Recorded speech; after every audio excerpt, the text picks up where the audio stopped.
What's up, guys? Welcome back to my channel. Today, I'm here to talk about part 1 of Real Housewives of Miami Season 5 Reunion, or Season 5, Episode 17. And so naturally, we're going to start with the looks. So I'll go in the order in which they're sitting and stuff. So first up, we have Nicole. She has first chair to Andy's left-hand side. And, you know, her look was okay. I don't know for a reunion, though. You get me? Like, I feel like she would have worn it to, like, an event. I actually kind of like her hair slicked back like that. It seems kind of cool. You know what I mean? I think it suits her kind of personality and vibe pretty well. You know what I mean? Like, the kind of cool girl. Like, I don't know, but I wasn't too impressed with this dress, to be honest with you. Next to her is Julia, and when she came out, I think it was Gertie. She commented, she was like, oh, I dream of Jeannie, because of her hair and the overall, like, midriff kind of vibe.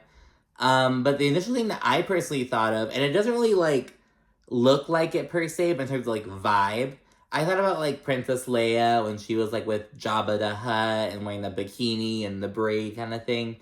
I just kind of thought of that instantly. But yeah, you know, it was definitely a look, a decision. It wasn't my favorite by any means, but, you know, she's kind of embracing her sexier side. I think we've seen Julia kind of be more eccentric. She wears these kind of flowy dresses on the ranch. She's embracing a sexier side, and I'm all for it. You know, go all out for the reunion, girl. Next to her is Adriana, and I'm not sure I really like the little furry thing she has going on. I feel like if she wanted an extra accessory, she could have maybe had gloves, but Lisa's also wearing gloves, so maybe she didn't want to, like, you know, it would have been too much going on, but I feel like that would have been a better alternative than that weird little furry thing. It just seems kind of out of place. And then we have Gertie at the very end of the couch, and she looks hot. You can't even see the appliques she has going on. Like, she looks completely naked under there. It's blending really well. The dress is like 25 pounds. I wonder if she's like uncomfortable. I wonder if she has to move them all the way when she's sitting, or if she's sitting, I don't know. But yeah, it's a very heavy dress, making all this noise as she's walking in. There's no fabric on there. It's just like the metal. And of course she has like little appliques, I'm assuming, but you can't see anything. She's completely nude. It's blending in really well. But yeah, it was Gertie's. And then on the other couch, first up we have Lisa, and she's in all black. She commented that, you know, it's the death of a marriage, so she kind of wanted to wear all black, and yeah, it's giving like femme fatale, especially in this picture where she's posing and shit. Like I said, she has the gloves going on, but yeah, that was a decision, you know, good for her. Larsa's looked good, but I was kind of underwhelmed. I feel this way about Larsa and Alexia's dresses, and I swear, it's just the dresses. Like, it's not even about, like, them and how, like, they came off in this episode or this season or anything. It's just, like, they look good, but the dresses just kind of seem like, I'm sure they're very expensive dresses. They're really nice, and all these great brands and shit. But visually, I feel like they just weren't really that great. At least as great as some of the others. Like I said, Nicole's wasn't that great either, but I don't know, but Larsa's looks good. I don't like, the lace isn't really blended well enough right there, but yeah, you know, good for her. And same with Alexia. I don't know, just wasn't really doing it. Maybe it's just the neck thing, the way it's constructed. I don't know, just wasn't really very impressed with it. I don't know. It's very, like, Miami, I'll give it that. You know what I mean? I get that kind of vibe from it, but I don't know. Maybe it did what it's supposed to be, what it was supposed to do then, but I don't know. I just wasn't really too impressed with it. Again, she had her hair down, but she has this thing up to her neck. You know, I probably could have put it up. And it was kind of similar to Marysol's a little bit. I'll talk about that next. Not super, but kind of enough to be like, I feel like it's a little bit too much. Oh, and by the way, so Andy had Gertie stand up and show off her dress. He had Julia stand up and show off her dress. But while Andy was introducing Alexia, he was kind of talking with her. Didn't really have her stand up and give a twirl around or anything. But she's like, oh, hold on, let me show you the back of my dress. Stands up, shows it. She's like, oh, it reminds me of Halle, I was going to say Halle Bailey, but no, Halle Berry. Oh, it's very Halle Berry.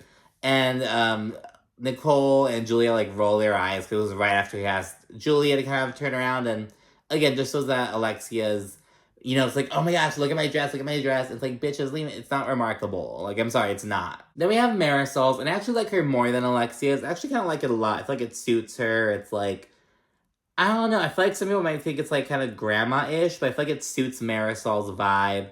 Again, it's kind of like leisurely Miami, kind of like, I don't know, I feel like it fits. I think the thing in the middle might be a bit bulky, but yeah, it's the only thing. It kind of was a bit similar to Alexia, just in like, I think just the sparkle and the white, and I don't know, but yeah, that's Marysol. And then we haven't seen Kiki come out on stage yet, but this is hers, and she looks great. You know, she has a little pop of color. At one point, Marysol like accidentally brushes up against her and like pops her boob out. We see it in like the little beginning reel kind of running down what the entire reunion's gonna be about. So yeah, she has a little fashion mishap, but yeah, that's Kiki. So yeah, I think that Gertie stands out a lot, you know what I mean? Again, it's well executed, I think. It's unique, it's definitely memorable. I'm also kind of drawn. I said that Marysol's kind of looks like Alexia's, but the more I'm looking at it, I'm kind of vibing with Marysol's dress. I don't know. I'm like kind of fond of it, but yeah, I don't really like Larsa's. I don't really like Alexia's either. If Adriana had swapped out the little furry mink stole, you know what I'm talking about. She had swapped that out, you know, it would have been better, but. And Nicole, yeah, Nicole needs, that's a party dress, not a reunion dress. But yeah, I don't know, I'm just being overly critical. They all looked really great though, just to be honest, and let's get into the episode. So early on, Andy brings up a viewer question kind of asking, oh, well, Nicole, I know you're an anesthesiologist, I know that Anthony, I know he's a lawyer, but how do you guys afford your lifestyle? Like, you know, because there's kind of some speculation about that. And they just recently sold their home to Jeff Bezos' mother for $44 million. And she says, look, yeah, we sold that home for $44 million, but we purchased it for $13 million. So they're flipping houses, doing their thing, you know, trying to be, she knows Anthony's really smart with that shit. And in response, Alexia with a big old shit-eating grin on her face, she's like, oh, but is that your money or is that his money? And Nicole's like, well, what's his money is my money too, so, I mean... I'm not sure what to say. And it's like, Alexia's such a fucking bitch. It's like, if someone were to ask her that, she's like, my husband's money is my money, blah, blah, blah, blah, blah. Why can't Nicole have that same? Is it because they're not legally married yet? They're engaged, they've been together for a minute, and plus they're both bosses in their fucking thing, you know what I mean? Like, I don't know, it's kind of just shitty of Alexia, kind of starting off being fucking insecure. But yeah, then Julia gives an update on Martina's double whammy cancer, because she has stage 1 breast cancer and throat cancer.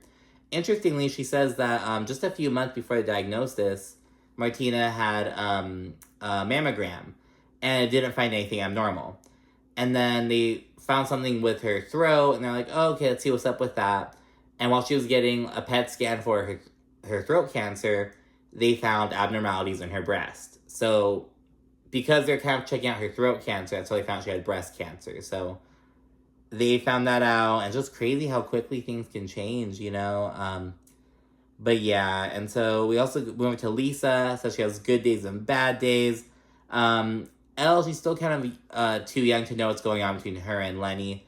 But Logan, he's aware of what's up. He says some things. And they haven't even seen a judge, like, for the divorce situation yet. So, like, it's going to be a long, drawn-out thing. He wants Lisa to move out of the house. Lisa wants to stay. He's staying at the condo with some other bitch. So it's this big old thing. It's going to be a fight. Production, they asked Lisa if they could invite Lenny to the reunion, and she agreed. She's like, yeah, that'd be good. You know, she even said that she wanted him to do, like, a sit-down. That it would probably help, you know, so she can kind of better understand his mindset, but he declined, you know, unsurprisingly. And of course, Andy brings up Lenny's hot mic moment. Lisa didn't see it until it aired on TV, and she was kind of speaking on her reaction, how she was devastated, but it kind of just confirmed her suspicions, essentially, about how long the affair had been going on.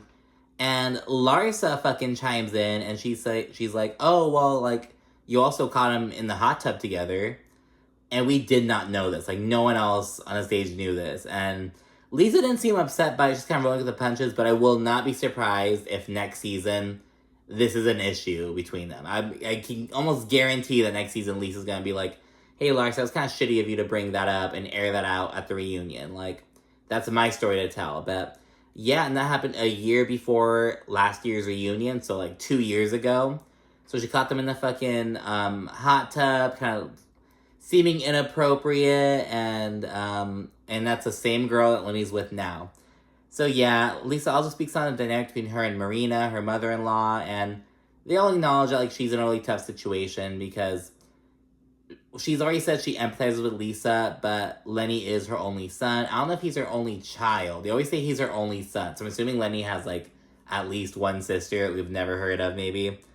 But yeah, and then Andy points out that he's generally confused about why Lenny even agreed to film this season. Because remember, he filed for divorce like in episode 4. You know what I mean? So it's like, why even agree to do it? And Lisa says that, according to Lenny, he planned to file at the end of the season. He was gonna, go through the season and then file at the very end. But she says that there's one night where she went out with some of her girlfriends and she was out till 4 in the morning. And she also points out that, like, sometimes the Miami shit runs late. She's got a 10 p.m. dinner, blah, blah, blah. So, yeah, she was out till 4 a.m. She was hungover the next morning. And Lenny was just, like, so disgusted with her that he filed for divorce that day. Because he was so disgusted with her being hungover, being out till 4 a.m., doing her thing. So, yeah, she mentions that. Andy then asks if Lisa would take Lenny back if he were to ask. And she's like, no, not right now, like, not today. And they also chat about her new boyfriend. He's backstage. His name's Jody. He's like a tech entrepreneur or a tech mogul. Then we welcome Marysol and Adriana to the stage. So last season, Kiki didn't come at all. And Marysol and Adriana were on the stage the entire time. But now they're kind of getting more of a friend of treatment. They're starting without them, then bringing them out later. Kiki's still not out yet, so there's still a bit of a difference in dynamic. But I get it, because Adriana and Marysol are both OGs of this franchise. Did Marysol start out as a friend, or did she have, was she an OG? I know she was on the show from the beginning, but was she a full-timer? Let me check. Oh yeah, she was a main cast member for seasons 1 and 2, and then she was a friend seasons 3, 4, and 5. Okay, I wasn't sure. I knew she was a main at some point, but I wasn't sure from the beginning, but yes, okay. So I kind of get it. But anyway, so they come out. Andy immediately addresses how Adriana oddly wanted Larsa to go with her to get butt shots, when the year prior, Adriana was talking all this cast money shit about how, oh, Larsa got a BBL, but she doesn't want to fucking admit it, blah, blah, blah. And Adriana says, oh, well, I invited you to give you a chance to come clean. And Larsa's like, come clean about what? Obviously, because, we know Larsa had a fucking BBL. But I will say, I know that everyone's, like, rolling their eyes at Larsa denying it and shit, but I just watched the Pamela Anderson documentary not too long ago. And again, she expressed how, because she was honest about getting work done on her breasts, how that became the topic of everything. Because you think that, like, oh, if I address it, it'll just, go away and be done with, But the opposite was very much true. So I kind of get why Larsa's being reluctant about it, but bitch, it's 2023. You know what I mean? The speculation will stop. You know what I mean? It's just like confirmation, then it's like, boom, move on. But no, she still says it's her natural, but so that's the story she's going with. So whatever. Adriana then says this stupid ass shit. She's like, I am Brazilian, so it's my right to get a Brazilian butt lift. I'm not culturally appropriating anything. It's not called a Lebanese butt lift, Larsa. And it's like, girl, are you kidding me? Like, you've been trying to make an appropriation. It was just so odd. It was like, girl, shut up. Nicole is dying of laughter. Nicole knows what's up. I don't know, but Nicole's very in tune with shit. It's like, girl, what is going on? But yeah, like I said, Larsa's still denying getting a BBL. Andy brings up the difference in her ass between seasons 1 and 5, which is a good, 12 years. And yeah, there's a major difference. Larsa's saying it's all natural. So yeah, and then Andy also addresses some of the online chatter related to Marysol's drinking. Everyone's been talking about it, how much she drinks, how it seems like she has a problem, blah, blah, blah. And Marysol says that everyone on the cast drinks a lot. She's like, we're on a reality show in Miami. We're all gonna drink a lot. But she also says she's promoting her shit in confessionals, kind of being a bit extra, because she says that she's gonna, she's coming out with a line of, cocktails. So, yeah, she's promoting her shit, kind of bringing out the extra alter ego, if you will. And she said that Nicole drinks the most out of the group. And it's like, girl, what? Own your own shit. It was just so fucking random. I've never thought, oh, Nicole drinks so much. I have thought that about Marysol. I don't thought that about Nicole, though. But, that could be editing, blah, blah, blah. But it's like, girl, I don't know. And remember, Nicole's the one who works 24-hour shifts, and she leaves parties early so she can get sleep for that. Like, I don't know, Marysol. I highly doubt that. While on the subject of Nicole, Andy brings up her father, and he asks if he's going to be walking her down the aisle. Alexia says that Nicole has to just accept him, but Nicole gives her perspective. She's like, look, I get it. That's the traditional way. Like, oh, you respect this patriarch, the traditional, Latino household kind of thing. Like, she was acknowledging all that, but she was like, I feel like I am entitled to have boundaries. And plus, Nicole and Alexia are very different generations. You know what I mean? Age-wise, in terms of, like, maybe their, how they adhere to the culture. There's different people. And Alexia's saying she's go with the traditional route, just accept him, blah, blah, blah. Nicole's saying she just wants to, establish boundaries and have him stick to them out of respect for her. And Marysol, who initially, as we know during the season, she's kind of team Alexia with this, kind of being like, oh, girl, it's your fucking father, like, accept him. She says that after the engagement party, she understands what Nicole is saying. And exactly, it's like they don't fucking get Nicole and, like, their history, their dynamic. It's just like, they don't even fucking know Nicole's dad. But yeah, remember, Marysol was kind of partying with him at the thing, and he was just being really extra, although he says that he was behaving, so not that he wasn't behaving. But yeah, that was cool that Marysol acknowledged that she understands where Nicole's coming from. They then bring up the therapy session that happened in the finale, and Nicole says that her father, he still hasn't apologized to her, although they have, had more sit-downs with the therapist. And Larsa says, but he apologized by, in the first conversation, it was like he was crying, showing he was remorseful. And she also points out that he's a grown man, and Nicole's having him on live TV, having him not live TV, you know what I mean? She's having him on national TV, trying to get him to acknowledge his fault. And Larsa's like, that he's a grown man, like, no. So Larsa and Alexia are defending Nicole's dad. Nicole gets really emotional, and then she says, you just don't get it. Like, you don't get what I've been through with him. You don't get, like, basically her trauma. You don't get, like, the history or dynamic. So she gets really emotional at that. And I have to agree, like, these bitches don't know her. They're just jumping on her, saying, you're being too hard on your dad, because they do not like Nicole. She does say, though, that she and her dad are a lot better now, and she credits the show for that. She's like, I would have probably just ignored the issue if it would just continue going on, but she was forced to kind of face it head on and address it. She still hasn't met his hoochie mama girlfriend, though, and she's actually upset with Nicole for calling her a hoochie mama on TV. So Nicole has some repairing to do with that, and she also brings up how, I guess, her dad's almost 70, and hoochie mama is, like, in her early 30s or under 30, around her 30s. And Larsa's defending their age gap, clearly all fucking defensive because she's with Marcus Jordan, and it's like, girl, it's completely fucking different. Like, shut up. But yeah, she's getting all defensive of, like, their age gap. She confirms that she and Marcus are dating, and Andy points out that Marcus is closer in age to her son than to her, because he's 10 years older than her oldest son. But it's like, he's older than her children, you know what I mean? He's not younger than them, he's not the same age, so whatever. We then get a segment on Alexia calling herself a star. There's also a question on whether everyone on stage is a narcissist or not. And Alexia defends calling herself a star, though, and in defense of herself, she points out that in season 4, when she's making her debut, Gertie was like, I'm a star, I'm a star. But the way Gertie was saying it was like, I'm a star, baby, kind of being funny and joking and cute about it.